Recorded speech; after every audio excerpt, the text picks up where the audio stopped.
Oi, gente, meu nome é Ana Luísa Cipriano da Silva. Eu ganhei meus Littles Pet Shop do Dia das Crianças. E eu resolvi mostrar. Já fiz um vídeo que eu tava indo na ReHap comprar meus Littles. Então, eu vou começar. O primeiro veio esse cartãozinho fofo com elas. Vou mostrar essa daqui. Essa daqui, muito fofa. Oi, meu nome é Jennifer. O nome dela é Jennifer Day. A segunda. Oi, meu nome é Juliper. Essa panda é fofa demais. É demais. Vê essas bolinhas. Ui, ui. Fofa. Que tem a cara de um esquilo. E veio essa daqui outra também. Então, vou mostrar mais as coisas que veio. Veio essa máquina, cadê as bolinhas? Tipo dinheiro. Veio essa roupinha para pôr nessa esquila. E a parte que eu mais gosto, a casinha.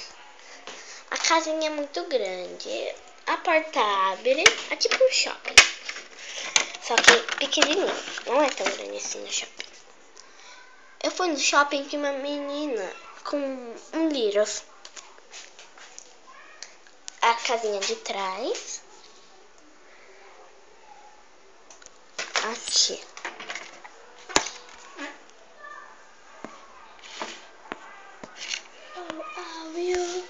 Want to do as little pet shop prove it to you.